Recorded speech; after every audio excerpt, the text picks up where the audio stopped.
In tech, the most overlooked people are rarely unskilled. They are just undocumented. Let me explain what that actually means. I'm not saying people in tech are struggling because they're not good. I'm not saying everyone needs a portfolio to get hired, and I'm definitely not saying people without portfolios are failing. People are getting hired in tech every single day without portfolios, and that's reality. But there's something else happening in the background, and that's what this video is all about. Hi fam, I'm Kitty Christine, a software engineer based in South Africa, and in today's video we're talking all things portfolio at a bank. Let's dive in. So for example, let's talk about a bank. Inside a bank's IT environment, we find people who understand complex systems, maintain critical applications, and fix issues that affect thousands of users. So these people know the systems in and out, they are reliable, they are skilled. But most of what they do is internal. It doesn't live anywhere in the public, and it's not documented outside the organization. And so this brings me to this quote: work that is invisible is easy to forget, even when it's valuable. And just to be clear, many of these people have stable jobs, they get paid, they grow, they're respected within their teams. So this is not a fear-based conversation. It's a long-term conversation. The issue doesn't show up on day one, it shows up later. It shows up when teams change, managers move, companies restructure, you want to shift your role, or you want to explore something new. Suddenly you're asked, so what have you worked on? And explaining everything verbally becomes tiring. This is where portfolios come in. An online portfolio is not a flex, it's not a competition, or just a list of technologies. At its simplest, a portfolio is a place where your work speaks for you even when you're not in the room. In corporate IT, a lot of work is invisible. You might build internal dashboards, optimize systems, support systems. Your work matters, but it's locked inside one environment. So a portfolio gives you a way to translate that work into something understandable outside the space.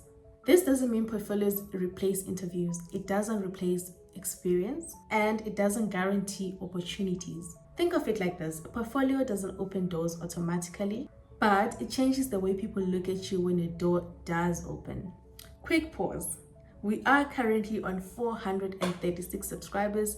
We are on our way to 500 subscribers. If this channel helps you think more clearly about careers and tech, please do hit the subscribe button because more of these videos are coming your way. Right, back to the video. One underrated benefit of a portfolio is how much explaining it removes. Instead of, let me describe what I worked on, you can say, here's what I've built and here's how I approached it.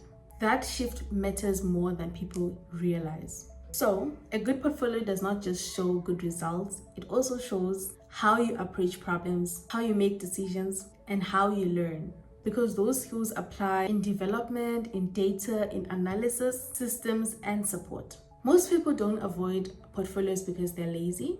They avoid them because documenting feels awkward and it just exposes gaps. But that discomfort is also what makes you grow. Here's the reframe that made me understand portfolios better. A portfolio is not about showing how good you are. It's about making your work portable. So portable between roles, between teams, and mostly portable between opportunities. And again, you can absolutely build a career without a portfolio. Many people do, but without it, your career relies more on timing, interviews, people speaking for you, like your executives, and internal visibility. A portfolio gives you another option. That's it. I'm not speaking as someone who has decades in the industry, but I'm speaking as someone early enough to see how fast things are changing and how quickly people get boxed into roles they never planned for. Portfolio gives you flexibility, and keep in mind they do not guarantee that flexibility. So please do stay tuned, do subscribe because I'll be dropping a video soon on how to actually build a portfolio, and I'll be doing a live tutorial in that video.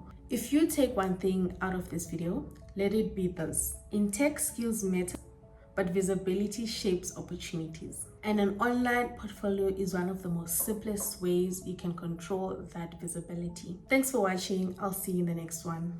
Bye.